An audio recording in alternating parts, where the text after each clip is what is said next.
Okay, so tuloy lang natin yung mga kwento, mga experience na ano. Yung iba, hindi ko na masyadong i-detalye kasi alam mo naman na classified pa yung ibang information. So, kung sa US, it takes about 50 years bago mo i-declassify yung ibang information. Lalo na yung mga event na nangyari dito sa atin sa Pilipinas. So, ibang detalye is classified but I will pag-usapan natin yung martial arts kasi nahilig ako yun. Tinuro ko yun sa nung nasa nung commandant sa Scout Ranger School. Pinasok ko yung hand-to-hand combat.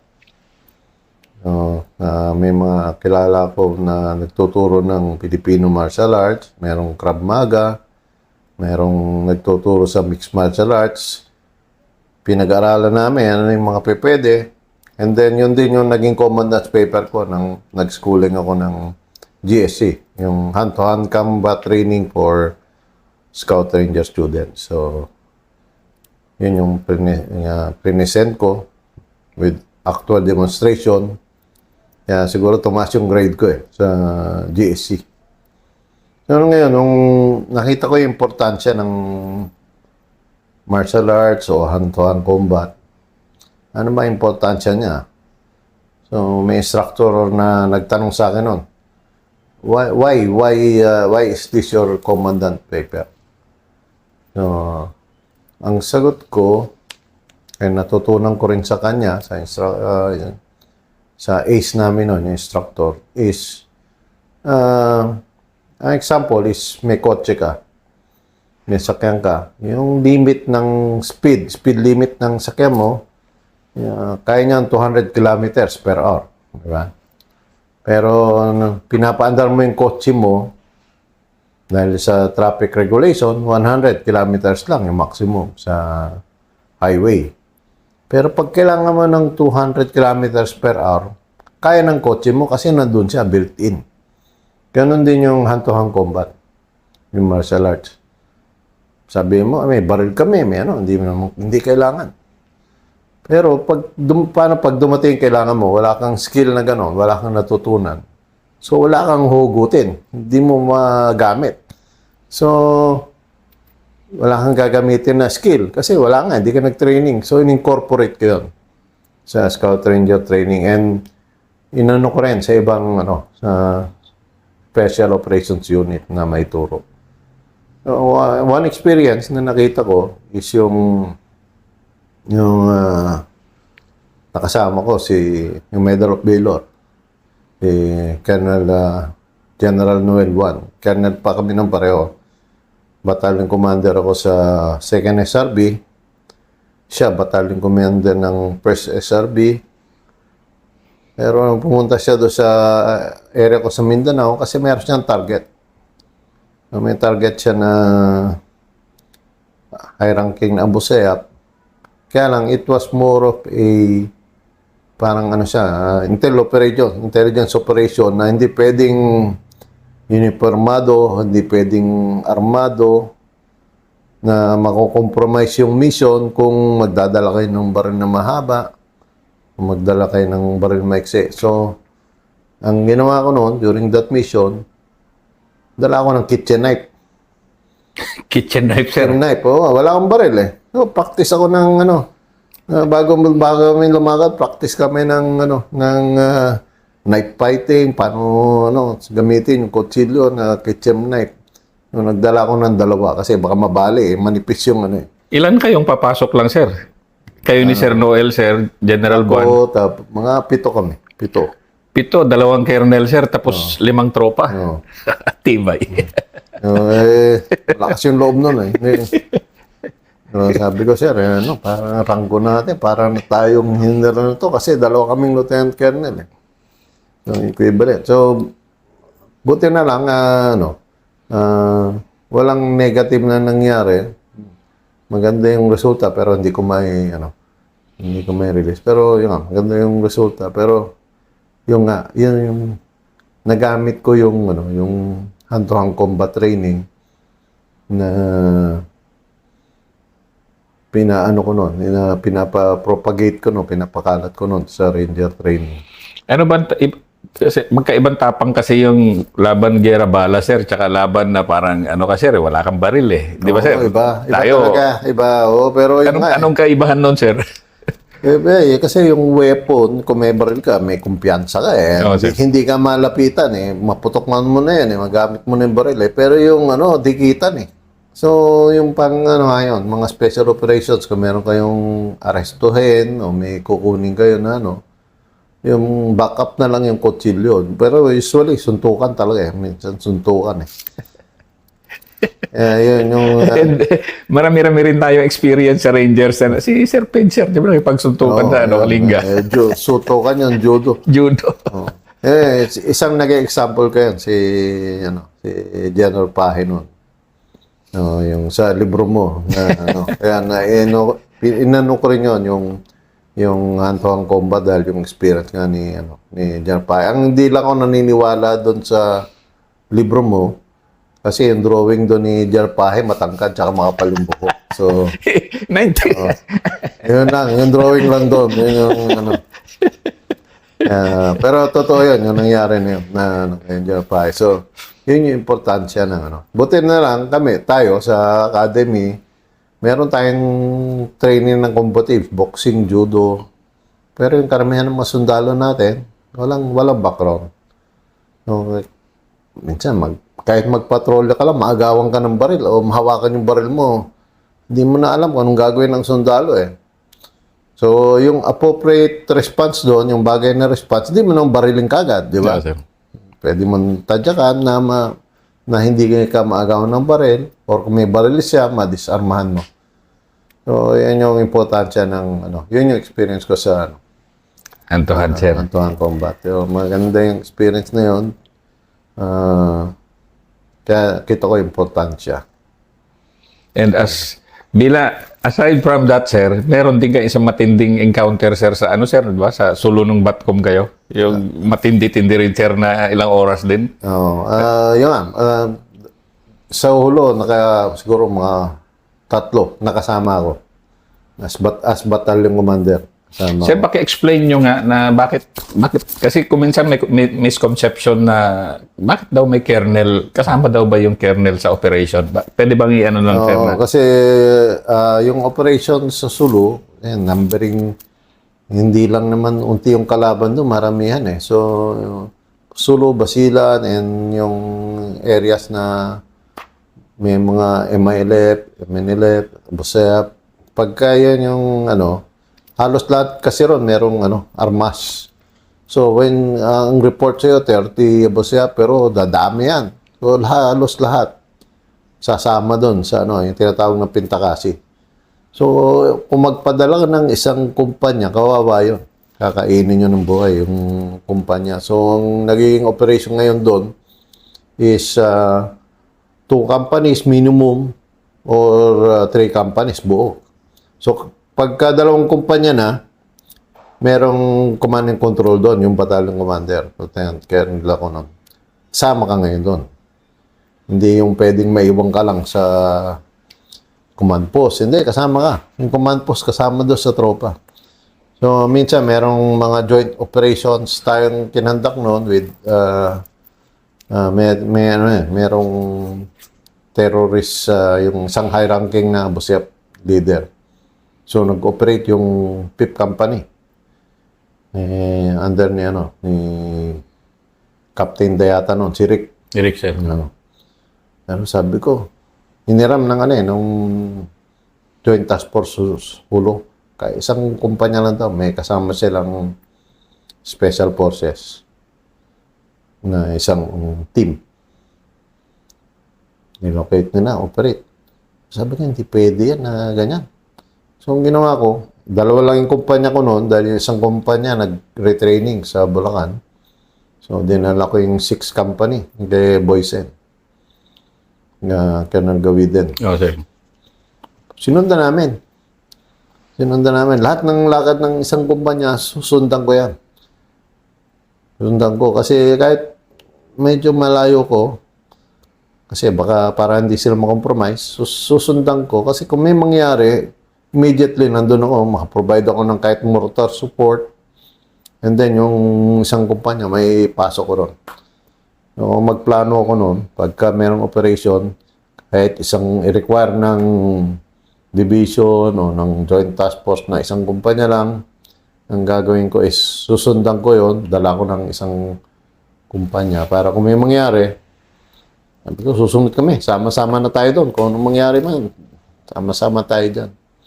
So, confident din yung company commander na alam niya na pag may mangyari, yung battalion commander niya nandun. Ano yung una yung hindi makalimutan doon, sir, sa sulunong Batcom kayo, sir, na encounter, sir? Yung ba yung sa water point, sir? Yung sinasabi niyo? Yung water point man, ano na yun? Pangalawang encounter yun. Yung una nyo, sir? Yung una, doon sa may ano yun, yun yung pinasok kami sa batalyon. Pinasok kami doon sa rear ng kalaban. Na-seal off namin yung ano. Paano kayo hindi ma-detect, sir? Ang tindi ng isang batalyon, sir. Tapos, naipasok kayo na, sir? Oh, Sobrang SOP talaga to, sir. SOP talaga. Tapos map and compass ako eh. Ano naman ako, hindi panahon ko, map and compass, hindi GPS eh. Oo, sir. Map and compass, susunod ka, tapos punta ka doon sa una, mali na yung direksyon nyo. Sabayan ko yung nauunang kumpanya. Puntahan ko yan ng ganyan. Map and compass, tahimik lang talaga. Halos impossible, sir, maka-penetrate na undetected, sir, sa Sulu, sir, di ba? So, Pero SOP yan eh. Kaya nga tayo yung task force, and then pati mga media nangyari na alam na, bakbakan na to sa likod. paano nangyari, sir? Galing kay likod, kayo rin nagsimula na, sir? Hindi. So, sa south yung target, galing kami sa north, maneuver kami sa likod. Sa south ngayon, and then dagat na eh. Nang na-analyze ko, yung pala yung entry point at exit point. Pag may wounded, doon extricate. Reinforcement, pagkain, bala, tao, doon. So, nasara namin yun. Na-occupy namin, nasara. Bakbakan mo na yun. Yung sabi ko matagal na encuentro. Na-seal off namin yun. After nun, wala na. Wala na yung counter. Tapos yung Master move yun, sir. Yung ganun na... pero alam nyo talaga, sir, na bago kayo mag-move na yun yung exit at kaka entry point nila, sir. Doon ko na nalaman. Swerte, sir. Doon ko nalaman, swerte. Yung briefing nga sa amin nung Esto, tsaka nung brigade commander, baka dyan kayo may kwentro. Ganun lang, ganun. Ito target, baka dyan kayo may kwentro. Yung nga, sabi ko. Doon talaga, doon yung buhos ng, kaya ang tagal eh. Kasi kailangan nilang maprotektahan yon. Kasi kung makuha namin yon, wala na sila sa loob. Wala na yung kampo doon. Hindi binutas-butas kayo, sir? Oo, pinikutan kami. Yeah. Doon ko nakita yung importansya ng yung all around, yung Box formation, sir. Box formation. Kasi, sir, sa atin sa NPA noon, hindi pa uso box formation, sir. No, 2000, sir, gamit na namin yan. Pero box formation doon. Isang kumpanya dyan, isang kumpanya rito, headquarters dito. Totoo nga. Effective. inikot-ikutan kayo, sir. Hindi ko tikutan, pero sige, ang lang is yung mortar talaga. Yan yung delikado ron. Doon, bago kami mag-operate noon, 2 battalion commander yung nadali doon. Yung isang battalion commander, mista ako, si Colonel Pinanueva na matay, casualty. And then yung isang battalion commander, yung pumalit, wounded. Sabi ko, yata yung pangatlo. Malakas anting-anting, sir. Malakas magdasal. Yan yung yung nangyari doon. So, tama yan. Nung mangyari, ma-occupy namin, kuha objective, tapos, wala na. Wala nang mga skirmish, wala nang yung counter kasi na-seal off sila eh. Wala na silang dadaanan reinforcement, dadaanan ng Doon natapos yun. Tapos sa next operation na naman, pahinga ng konti, balik kami, mga 1 buwan kami ron. After next operation na naman,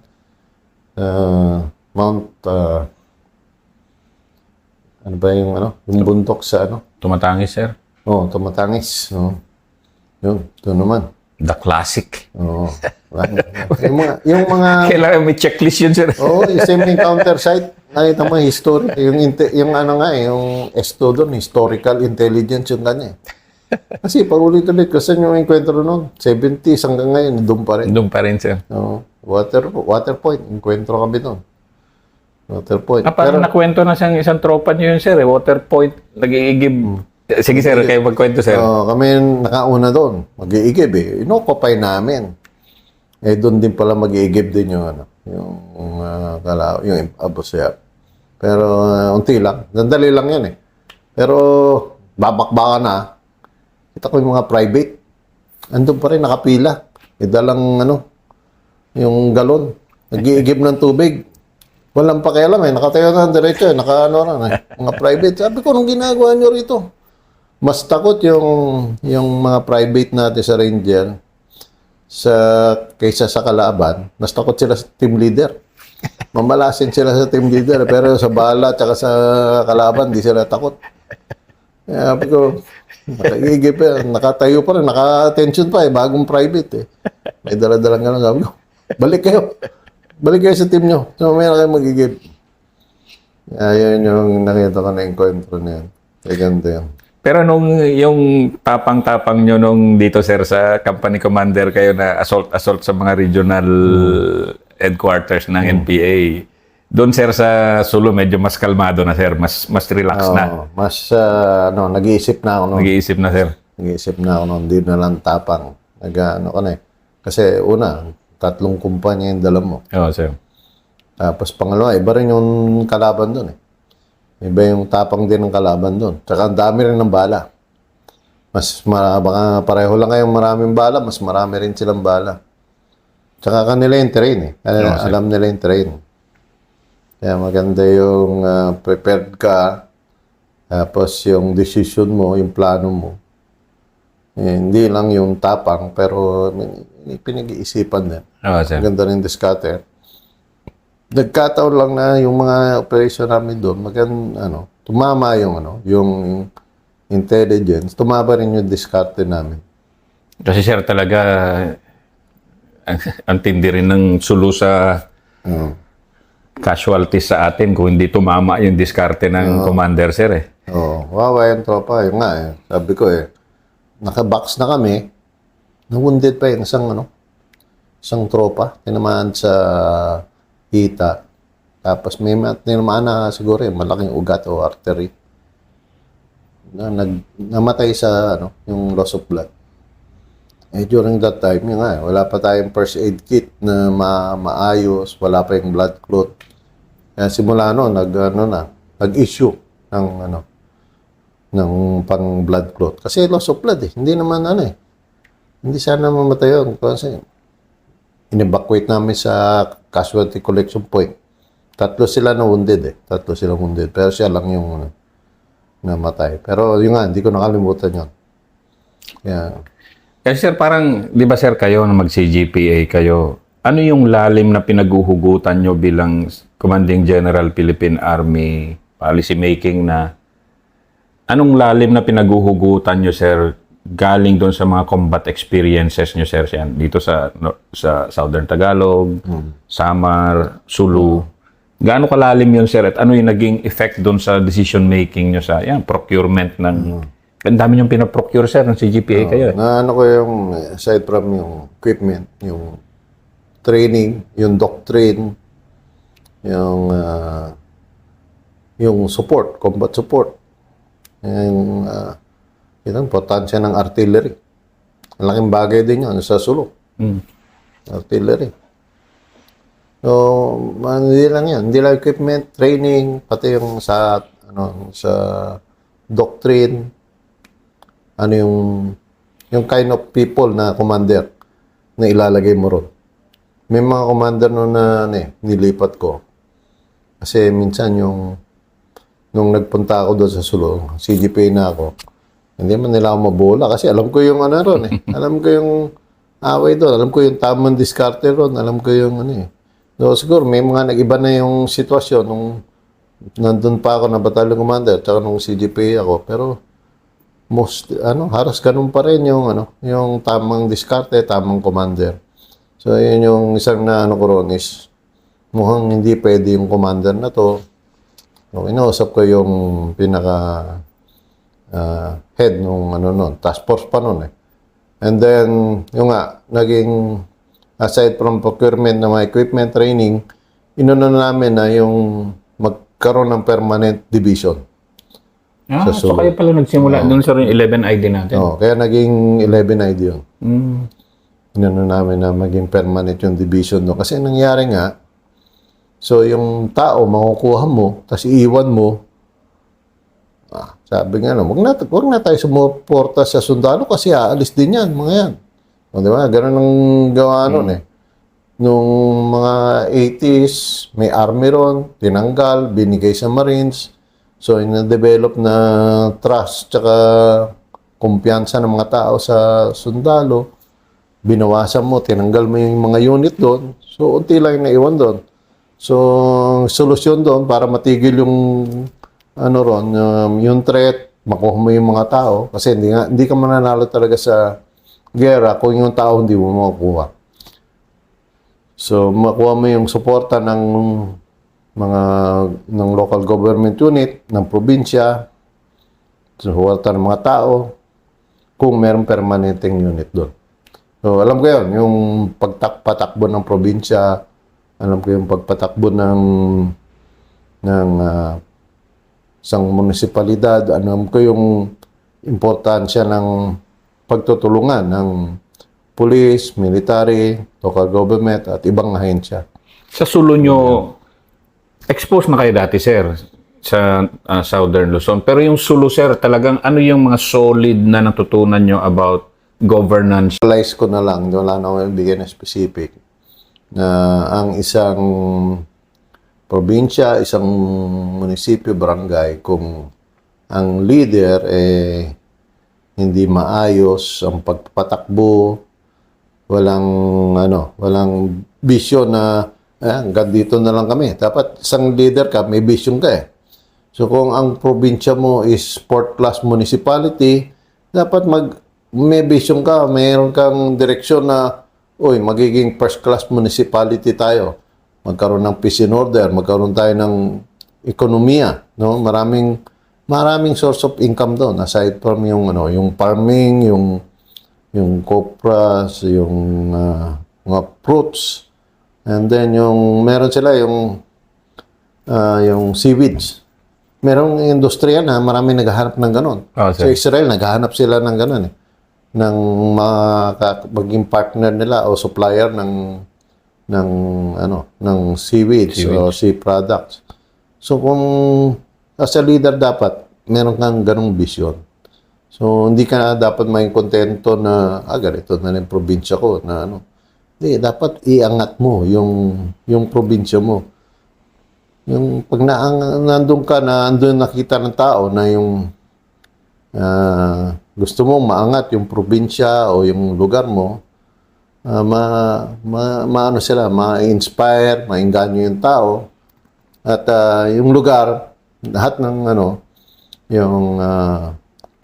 peace and order, criminality, ito ibang problema na pagtutulong-tulungan niya kasi nakita nila yung vision mo as a leader. Pagpunta nyo, sir, ng Davao, ano yung natutunan nyo na nadagdag dun sa natutunan nyo, sir, sa Sulu in terms of governance and leadership? Nung nag-task force Davao ko, nakita ko naman yung ito pala ang resulta pag maganda ang pagpatakbo ng leader, ng local government leaders sa isang syudad o isang probinsya o isang munisipyo. So nakita natin yung Davao, napakalaking lugar. Meron din threat ng NPA, meron threat ng terrorism. Halos lahat ng problema na meron ang Pilipinas, halos lahat nandun. So, pero bakit umasenso ang Davao? Bakit gumanda? So, nakita natin sa leader. And then, yung cooperation ng lahat. cooperation ng military, ahensya, police, at yung mga tao. Mga tao doon mismo na pagka merong hindi maayos yung pagkandak namin ng checkpoint no, nagsusumbong yung mga tao. Magsusumbong, sir, yung ganito, maluwag o yung ano. So, yung tao mismo, nakita mo yung nakuha yung cooperation ng tao. So, Paano nyo kinukuha, sir, yung cooperation ng tao nun? Kasi magic word yan, sir, sa lahat naman ng local government, sir. Di ba? Di ba, sir, kung yung tao walang pakialam, apathetic, wala talaga eh. Mahirap mag-govern, sir, di ba? Pero dun sa Davao and other na puntahan nyo, ano yung magic na ginawa nyo, sir?